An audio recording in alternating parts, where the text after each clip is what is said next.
علی النبی یا ایھا الذین آمنوا صلوا علیہ وسلموا تسلیما اللهم صل علی سیدنا مولانا محمد وعلی آل سیدنا مولانا محمد وبارک وسلم صلاۃ و سلام علیک یا رسول اللہ صلی اللہ تعالی علیہ وآلہ وسلم۔ کل آپ حضرات نے حضرت عیسیٰ علیہ السلام کے حواریوں کے تعلق سے سماعت فرمایا۔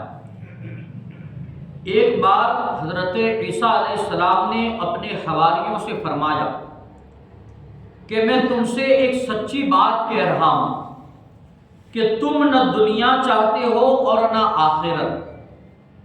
تو انہوں نے عرض کی اے اللہ کے رسول، ہمارے لیے اس بات کی وضاحت فرما دیجئے، کیونکہ ہم تو یہی سمجھ رہے ہیں کہ دنیا یا آخرت دونوں میں سے کسی ایک کو تو ہم چاہتے ہیں۔ آپ نے کہا کہ نہ آپ دنیا چاہتے ہیں نہ آخرت چاہتے ہیں، تو اس بات کی وضاحت فرما دیجئے، ہم تو کیا ہے دونوں میں سے ایک ہی چاہتے ہیں۔ تو ارشاد فرمایا اگر تم دنیا چاہتے ہو تو ضرور دنیا کے رب یعنی اللہ تعالیٰ کی اطاعت کرتے، جس کے دستے قدرت میں دنیا کے خزانے ہیں، اور وہ تمہیں اس کے خزانے عطا فرماتا۔ اور اگر تم آخرت چاہتے تو ضرور آخرت کے رب یعنی اللہ تعالیٰ کی اطاعت کرتے اور وہ تمہیں آخرت عطا فرما دیتا۔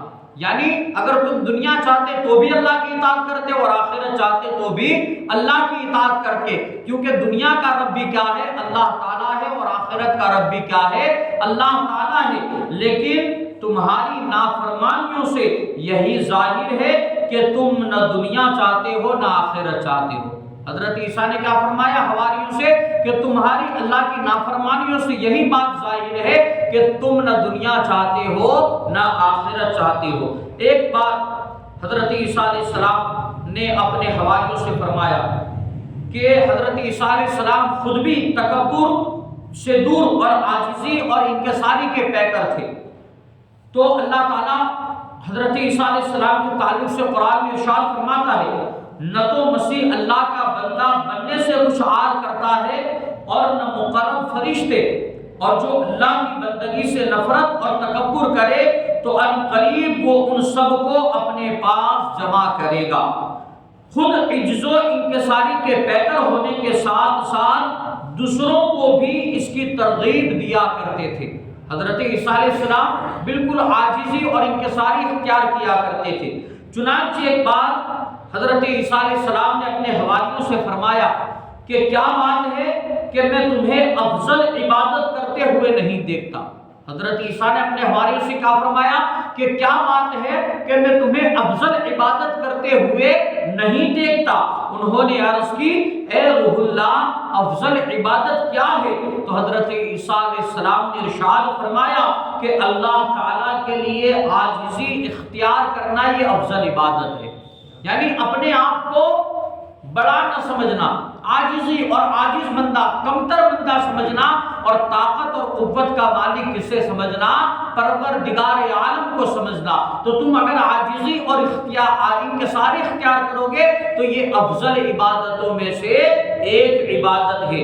آپ نے اپنے حواریوں کو تربیت کا خصوصی اہتمام فرماتے ہوئے اور موقع محل کی مناسبت سے انہیں نصیحت بھی کرتے تھے۔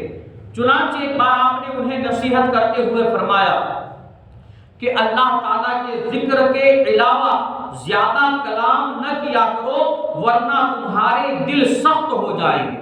جو لوگ ادھر ادھر کی باتیں زیادہ کرتے، زیادہ بولنے کے عادی ہوتے نا، ان کے لیے نصیحت ہے کیا کہ تم اللہ کے ذکر کے علاوہ اور زیادہ کلام نہ کرو۔ اگر تم ایسا کرو گے تو تمہارے دل کیا ہو جائیں گے؟ سخت ہو جائیں گے، اور جس کا دل سخت ہو وہ اللہ تعالیٰ سے دور ہو جاتا ہے اور اسے اس کا علم تک نہیں ہوتا۔ جب اللہ سے وہ دوری اختیار کر لیتا ہے نا تو اس بات کا اسے علم تک نہیں ہوتا۔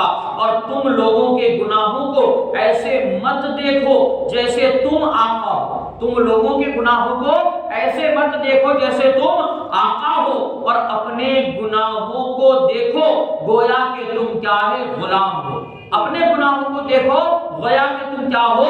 غلام ہو۔ لوگ دو طرح کے ہیں، حضرت عیسیٰ نے فرمایا لوگ دو طرح کے ہیں، ایک عافیت والے اور دوسرے مصیبت میں مبتلا۔ دو طرح کے لوگ ہیں، ایک عافیت والے، دوسرے کیا ہے؟ مصیبت میں مبتلا۔ بس مصیبت زدوں پر ان کی مصیبت کے وقت رحم کرو۔ حضرت عیسیٰ نے اپنے حواریوں کو نصیحت کی، لیکن یہ نصیحت کیا ہے؟ ہمارے لیے بھی ہے۔ کیا کہا کہ مصیبت زدہ کو دیکھو تو اس پر کیا ہے؟ رحم کرو، اور عافیت والوں کو دیکھو تو پھر اللہ تعالیٰ کی حمد کرو۔ دونوں میں کیا ہے؟ ہمارے لیے نصیحت ہے۔ اگر کوئی مصیبت زدہ ہے تو اس پر رحم کرنا ہے، اگر ہو سکے تو اللہ نے دیا ہے تو اس کی کیا ہے؟ جسمانی بھی ہمیں مدد کرنی ہے اور مالی طور پر بھی مدد کرنی ہے۔ لیکن اگر پھر کیا ہے؟ کوئی عافیت والا ہے، یعنی خوشحال زندگی گزار رہا ہے، صحت و سلامتی والی زندگی گزار رہا ہے، اس کا جسم بھی سلامت ہے، اس کی کیا ہے؟ ہر چیز سلامت ہے، تو پھر ایسے بندے کو دیکھو، یعنی عافیت والے بندے کو دیکھو تو پھر کیا ہے؟ اللہ تعالیٰ کا شکر کرو اور اس کی کیا ہے؟ حمد اور تعریف کرو۔ رب قدیر کی بارگاہ میں دعا ہے اللہ تبارک و تعالیٰ علم دین سمجھ کر اس پر عمل کرنے کی توفیق عطا فرمائے۔